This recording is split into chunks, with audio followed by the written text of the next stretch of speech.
Hi guys, welcome back to my channel with another video. तो यार आ चुका हूँ एक और नई वीडियो के साथ वापस। देखिए, इसमें हम बात करेंगे इंडियन पॉलिटी के इंपॉर्टेंट क्वेश्चंस के बारे में जो हमारे प्रीवियस ईयर एग्जाम्स में पूछे गए हैं। तो इसमें हम पॉलिटी के 75 प्लस एमसीक्यूज देखेंगे जो काफ़ी इंपॉर्टेंट होने वाले हैं। इससे पहले हमने जो इंडियन जीके जीएस का हिस्ट्री वाला पोर्शन था, हिस्ट्री में हमने एंसाइंट हिस्ट्री, मेडिवल हिस्ट्री और मॉडर्न हिस्ट्री के जितने भी प्रीवियस ईयर क्वेश्चंस थे उनको हमने देखा। तो आज हम पॉलिटी का सेशन करेंगे। तो देखिए, पहला क्वेश्चन है, निम्नलिखित में से किस राज्य में विधान परिषद है? तो विधान परिषद किस राज्य में स्थित है? तो ये है हमारा कर्नाटक में। ठीक है। फिर अगला क्वेश्चन है, निम्नलिखित में से 2014 में बनाया गया भारत का 29वां राज्य कौन सा है? तो 2014 में बनाया गया भारत का 29वां राज्य कौन सा है? तो ये हो जाएगा तेलंगाना राज्य। लेकिन अब 28 ही राज्य हैं क्योंकि जम्मू कश्मीर को हटा के केंद्र शासित प्रदेश घोषित किया गया है। ठीक है। अगला क्वेश्चन है, भारतीय संविधान के लिए डीपीएसपी यानी राज्य नीति के निर्देशक सिद्धांत निम्नलिखित में से किस संविधान से प्रेरित थे? तो जो नीति निर्देशक सिद्धांत हैं ये किस संविधान से प्रेरित किए गए थे? तो ये थे हमारे आयरलैंड के संविधान से इसको लिया गया। ठीक है। फिर अगला क्वेश्चन देखिए, भारतीय संविधान के अनुच्छेद 19 में कौन सा अधिकार शामिल है? तो आर्टिकल 19 है, जो आर्टिकल 19 में हमें कौन सा अधिकार मिलता है? तो ये मिलता है हमें वाक और अभिव्यक्ति स्वतंत्रता का अधिकार। ठीक है, बेसिकली स्वतंत्रता का अधिकार इसको बोल सकते हैं। ठीक है। अब देखिए, जो हमारे मूल अधिकार हैं, ये हमारे मूल अधिकार हैं 6। ठीक है, जिनमें हमारे 6 मूल अधिकार आते हैं। पहले 7 मूल अधिकार हुआ करते थे जिसमें हमारा संपत्ति का अधिकार भी शामिल हुआ करता था, लेकिन संपत्ति के अधिकार को हटा दिया गया है। वर्तमान में हमारे पास सिर्फ 6 मूल अधिकार हैं। ठीक है। अगला क्वेश्चन है, संसदीय प्रणाली में कार्यपालिका किसके प्रति उत्तरदायी होती है? तो जो संसदीय प्रणाली होती है इसमें कार्यपालिका किसके प्रति उत्तरदायी होती है? तो ये होती है हमारा विधानमंडल के प्रति उत्तरदायी। फिर अगला क्वेश्चन है, निम्नलिखित में से कौन सी भारतीय संविधान की मुख्य विशेषता नहीं है? तो भारतीय संविधान की मुख्य विशेषता क्या नहीं है? तो ये द्विस्तरीय सरकार नहीं है। ठीक है। अगला क्वेश्चन देखिए, भारत की पंचायती राज व्यवस्था में कितने स्तर हैं? जो भारत की पंचायती राज व्यवस्था है तो इसमें कितने स्तर हैं? तो इसमें 3 स्तर हैं। ठीक है। अगला क्वेश्चन है, निम्नलिखित में से किस अधिनियम द्वारा बर्मा को भारत से अलग किया गया था? जो बर्मा है बेसिकली इसको अभी म्यांमार के नाम से जाना जाता है, तो इसको भारत से अलग किस अधिनियम के तहत किया गया था? तो ये किया गया था भारत सरकार अधिनियम 1935। ठीक है, जो भारत सरकार अधिनियम पारित हुआ था 1935, इसके तहत ही म्यांमार को अलग कर दिया गया था। फिर अगला क्वेश्चन है, निम्नलिखित में से कौन सा अनुच्छेद अल्पसंख्यकों के हितों का संरक्षण के लिए है? तो अल्पसंख्यकों के हितों के संरक्षण के लिए कौन सा आर्टिकल हमें प्रदान किया गया है? तो ये आर्टिकल 29। ठीक है, अनुच्छेद 29। फिर अगला क्वेश्चन है, 42वें संविधान संशोधन के माध्यम से संविधान में कौन सा नया डीपीएसपी यानी राज्य नीति के निर्देशक सिद्धांत में जोड़ा गया? तो ये जोड़ा गया समान न्याय और निःशुल्क विधिक सहायता। ये जो 42वां संविधान संशोधन हुआ था 1976, इसके तहत इसको जोड़ा गया था। ठीक है। फिर अगला क्वेश्चन देखिए, निम्नलिखित में से कौन से मौलिक कर्तव्य हैं? तो देखिए, इसमें से ये मौलिक कर्तव्य कौन कौन से होते हैं? तो देखिए, सार्वजनिक संपत्ति की सुरक्षा करना ये मौलिक कर्तव्य है। वैज्ञानिक दृष्टिकोण और मानववाद विकसित करना ये भी मौलिक कर्तव्य है। भारत की संप्रभुता, अखंडता और एकता की रक्षा करना ये भी क्या है? मौलिक कर्तव्य है। तो ऑप्शन ए इसका राइट आंसर होगा क्योंकि ये सभी क्या है? मौलिक कर्तव्यों में शामिल हैं। फिर देखिए, अगला क्वेश्चन है, अनुच्छेद 245 के अनुसार डैश संसद का कार्य है? तो अनुच्छेद 245 के अनुसार संसद का कार्य क्या होता है? बेसिकली ये होता है कानून करना। ठीक है, जो कानून होता है, कानून करना संसद का मुख्य कार्य होता है। फिर देखिए, सरकारिया आयोग निम्नलिखित में से किससे संबंधित है? जो सरकारिया आयोग है ये निम्नलिखित में से किससे संबंधित है? तो यह केंद्र और राज्यों से संबंधित। ठीक है। निम्नलिखित में से किसके पास लोकसभा सत्र को स्थगित करने की शक्ति है? तो लोकसभा सत्र को स्थगित करने की शक्ति किसमें निहित है? तो यह भारत के राष्ट्रपति में निहित है। ठीक है। फिर अगला क्वेश्चन देखिए, स्वतंत्रता के बाद भारत के भाषा के आधार पर बने भारत के पहले राज्य का नाम बताइए। तो जब स्वतंत्रता प्राप्त हुई भारत को, तो इसके बाद भाषा के आधार पर जो राज्य बना था सर्वप्रथम, तो वो राज्य कौन सा था? तो ये था आंध्र प्रदेश। ठीक है, आंध्र प्रदेश सर्वप्रथम भाषा के आधार पर बनाया गया राज्य था। अगला क्वेश्चन है, डैश लोकसभा में पद धारण करने की न्यूनतम आयु है? तो लोकसभा में पद धारण करने की न्यूनतम आयु कितनी है? तो ये हो जाएगी 25 वर्ष। ठीक है, 25 वर्ष होना चाहिए लोकसभा में पद धारण करने के लिए। फिर है सरकार के निम्नलिखित में से किस अधिनियम के कारण बंबई से सिंध प्रांत का निर्माण हुआ। तो बंबई से सिंध प्रांत का निर्माण सरकार के किस अधिनियम के तहत हुआ था। तो ये हुआ था हमारा, देखिए, भारत सरकार अधिनियम 1935 के तहत, ठीक है, जो भारत सरकार अधिनियम हुआ था 1935 में, इसके तहत ही हुआ था। फिर अगला क्वेश्चन है, भारत की संघ कार्यकारिणी में निम्नलिखित में से कौन शामिल नहीं है। तो इनमें भारत की जो संघ कार्यकारिणी है इसमें कौन शामिल नहीं होता है। तो देखिए, राज्यों के जो मुख्यमंत्री होते हैं ये इनमें शामिल नहीं होते हैं। फिर अगला क्वेश्चन देखिए, निम्नलिखित में से कौन सा सार्वजनिक क्षेत्र का उपक्रम संसद के तहत एक विशेष कानून पारित करके स्थापित किया गया है। तो विशेष कानून पारित करके किसको स्थापित किया है। तो ये किया है वैधानिक निगम को, ठीक है। फिर अगला क्वेश्चन है, निम्नलिखित में से कौन सा अनुच्छेद भारतीय संविधान में सर्वोच्च न्यायालय की स्थापना और गठन के बारे में है। तो ये हो जाएगा हमारा 124, जो अनुच्छेद 124 है। फिर अगला क्वेश्चन है, डैश के पास मौलिक अधिकार को लागू करने की शक्ति है। तो किसके पास मौलिक अधिकारों को लागू करने की शक्ति होती है। तो ये होती है हमारा सर्वोच्च न्यायालय और उच्च न्यायालय, जो सुप्रीम कोर्ट है और हाई कोर्ट है, इनके पास होती है मौलिक अधिकारों को लागू करने की शक्ति। फिर अगला क्वेश्चन है, भारत में राष्ट्रीय मानवाधिकार आयोग निम्नलिखित में से किस मंत्रालय के अधीन है। तो भारत में जो राष्ट्रीय मानवाधिकार आयोग है ये किस मंत्रालय के अधीन होता है। ये होता है हमारा गृह मंत्रालय के अधीन। फिर है, निम्नलिखित में से किसी केंद्र शासित प्रदेश में उच्च न्यायालय स्थापित करने का अधिकार है। तो कोई भी इनमें से कौन सा ऐसा और ऐसी संस्था है या ऐसी चीज है जो क्या कर सकता है, केंद्र शासित प्रदेश में उच्च न्यायालय स्थापित कर सकता है। तो ये होता है हमारा संसद, ठीक है। संसद के पास ये शक्तियां होती हैं। डैश वे आदर्श हैं जिन्हें राज्य को नीतियों का निर्माण करते समय ध्यान में रखा जाना चाहिए। तो ध्यान में किसे रखा जाना चाहिए। तो ये रखा जाना चाहिए राज्य नीति के निर्देशक सिद्धांत, ठीक है। जो राज्य के नीति निर्देशक सिद्धांत होते हैं इनको ध्यान में रखा जाना चाहिए। फिर है, निम्न में से किसमें मौलिक कर्तव्यों को उल्लेखित किया गया है। तो मौलिक कर्तव्यों को किसमें उल्लेखित किया गया है। तो ये जो भाग 4 क है इसमें उल्लेखित किया गया है, ठीक है। फिर अगला क्वेश्चन, भारतीय संविधान का अनुच्छेद 343 किसके बारे में है। जो अनुच्छेद 343 है ये किसके बारे में है। तो यह है संघ की राजभाषा। बेसिकली 343 से 351 तक क्या है, संघ की जो राजभाषाएं होती है उनको इसमें है। तो बेसिकली 343 में संघ की राजभाषा को रखा गया है, जिसमें हिंदी को हमारी राजभाषा होगा ऐसा मान्यता दी गई है। फिर अगला क्वेश्चन है, निम्न में से कौन सा अनुच्छेद धन विधेयक को परिभाषित करता है। तो धन विधेयक को कौन सा अनुच्छेद परिभाषित करता है। तो ये करता है अनुच्छेद 110, ठीक है। जो आर्टिकल 110 है ये करता है धन विधेयक को क्या करता है, परिभाषित। फिर है, निम्नलिखित में से कौन सा अधिनियम मॉन्टेग्यू चेम्सफोर्ड रिपोर्ट पर आधारित था। तो कौन सा ऐसा अधिनियम है जो मॉन्टेग्यू चेम्सफोर्ड रिपोर्ट पर आधारित है। ये हो जाएगा हमारा भारत सरकार अधिनियम 1919, ठीक है, 1919 वाला, ठीक है। फिर निम्नलिखित में से किसने पहले 1935 में संविधान सभा का सुझाव प्रस्तावित किया। तो 1935 में संविधान सभा का सुझाव सर्वप्रथम किसने प्रस्तावित किया था। तो ये किया था हमारा M.N. रॉय ने, ठीक है। जो M.N. रॉय थे इन्होंने सर्वप्रथम किया था। फिर संविधान सभा में कुल कितनी महिला सदस्य थी। तो उस टाइम पे जो संविधान सभा हुआ करती थी उसमें कुल कितनी महिलाएं होती थी। तो ये होती थी 15 महिलाएं, ठीक है। संविधान सभा के पहले अध्यक्ष कौन थे। तो संविधान सभा के पहले अध्यक्ष होते थे डॉक्टर सच्चिदानंद सिन्हा, ठीक है। अब प्रारूप समिति पूछा जाएगा तब डॉक्टर भीमराव अंबेडकर आएंगे, लेकिन जो संविधान सभा थी इसके पहले अध्यक्ष थे डॉक्टर सच्चिदानंद सिन्हा। बाद में डॉक्टर राजेंद्र प्रसाद इसके अध्यक्ष बनते हैं। संविधान सभा द्वारा भारतीय संविधान को कब पारित किया गया। जो संविधान सभा थी इन्होंने भारतीय संविधान को कब पारित किया। तो ये किया हमारा 26 नवंबर 1949, ठीक है। पारित किया गया पूछा है, अब आप 26 जनवरी 1950 मत कर देना कंफ्यूज होके। पारित किया गया पूछेगा तो 26 नवंबर 1949 को, लागू किया गया पूछेगा तब जाके 26 जनवरी 1950 होगा, ठीक है। 26 जनवरी 1950 कब होगा, जब लागू कब हुआ पूछेगा, ठीक है। पारित किया गया था ना, इसको लागू नहीं किया गया था, ठीक है। 26 नवंबर 1949 को इसको खाली पारित किया गया था, लेकिन जो लागू होता है वो होता है 26 जनवरी 1950 ईस्वी में, ठीक है। तो इसको ध्यान में रखना। अगला क्वेश्चन है, भारतीय संविधान कितने शब्दों का बना है। तो जो भारतीय संविधान है इसमें कितने शब्द शामिल हैं। तो इसमें शब्द शामिल है हमारे 1,20,000, ठीक है। 1,20,000 शब्द इसमें शामिल किए गए हैं।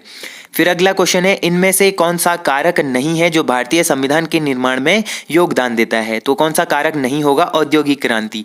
तो औद्योगिक क्रांति से कोई रिलेशन नहीं है भारतीय संविधान का। बाकी ब्रिटेन में संसदीय लोकतंत्र, रूस में समाजवादी क्रांति, अमेरिका में अधिकारों का विधेयक, ये सब भारतीय संविधान से संबंधित हैं।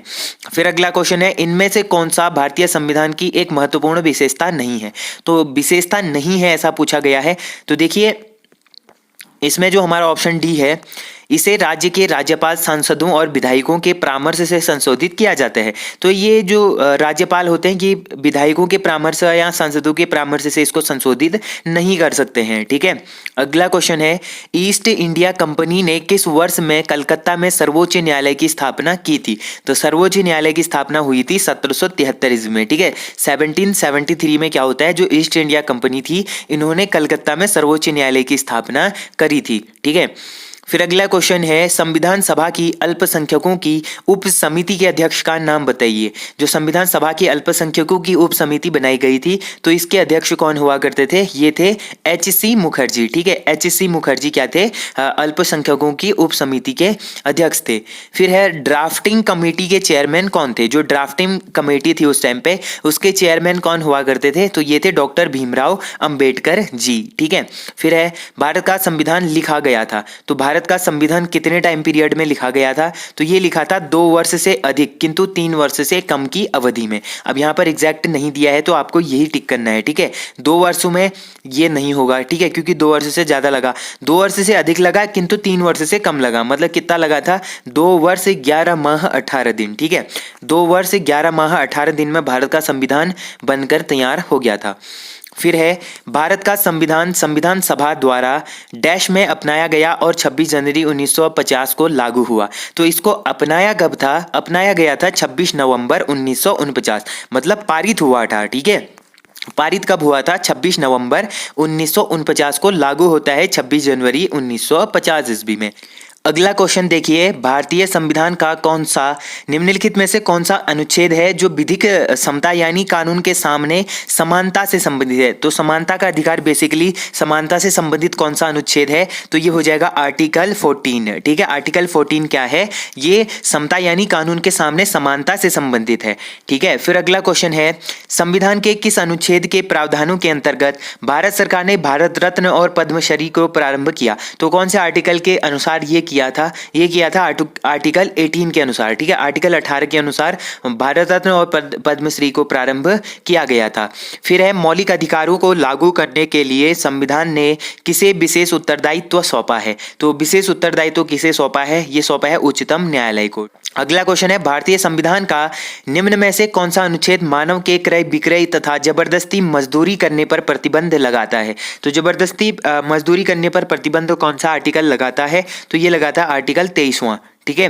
अनुच्छेद जो 23वां अनुच्छेद है आर्टिकल 23, ये क्या करता है? मानव के क्रय विक्रय तथा जबरदस्ती मजदूरी पर प्रतिबंध लगाता है। ठीक है। फिर अगला क्वेश्चन है, कौन सा मौलिक अधिकार अल्पसंख्यकों के हितों की संरक्षण की बात करता है? तो अल्पसंख्यकों के हितों के संरक्षण की बात कौन सा मौलिक अधिकार करता है? तो ये करता है हमारा सांस्कृतिक और शैक्षणिक अधिकार। ठीक है। जो सांस्कृतिक और शैक्षिक अधिकार है, ये अल्पसंख्यकों के हितों के संरक्षण की बात करता है।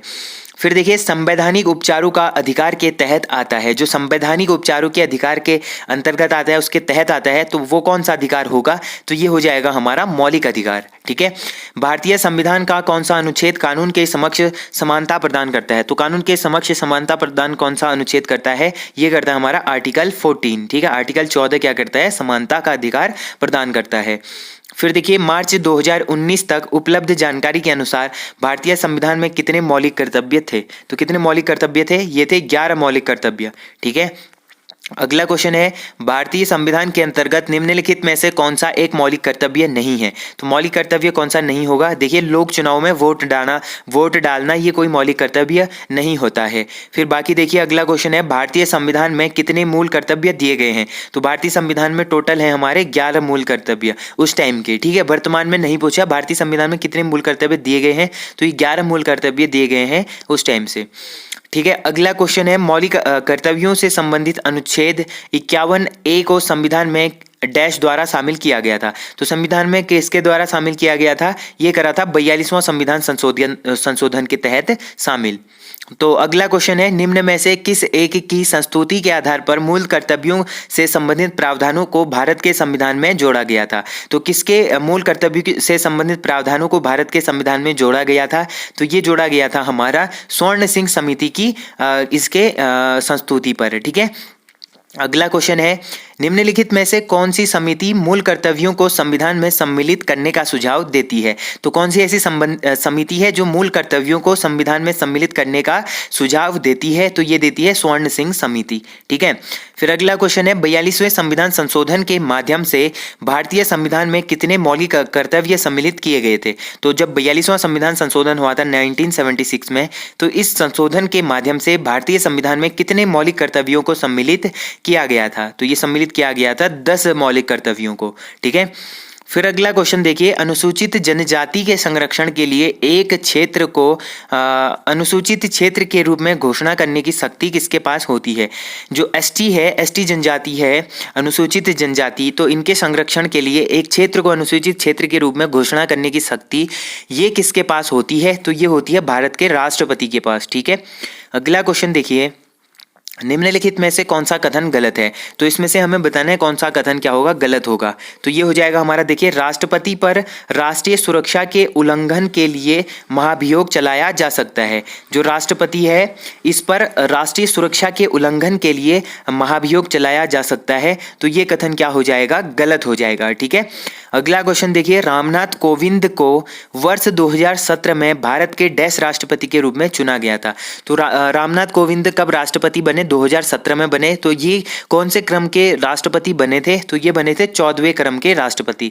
15वें क्रम के राष्ट्रपति कौन बनी है अभी के टाइम पे? द्रौपदी मुर्मू बनी है। ठीक है।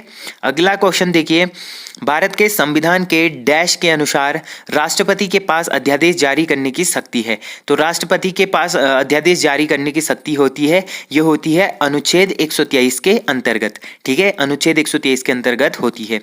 भारत के राष्ट्रपति अपना कार्यकाल पूरा होने से पहले त्याग पत्र किसको सौंपता है? जो भारत का राष्ट्रपति होता है, जब इसका कार्यकाल पूरा होने वाला होता है, उससे पहले ये त्याग पत्र किसको सौंप देता है? ये सौंप देता है हमारा उपराष्ट्रपति को। ठीक है। अगला क्वेश्चन है, नीलम संजीव रेड्डी भारत के डैश राष्ट्रपति थे? जो नीलम संजीव रेड्डी थे, NS रेड्डी, तो ये भारत के किस क्रम के राष्ट्रपति बने थे? तो ये बने थे हमारे 6ठे क्रम के राष्ट्रपति।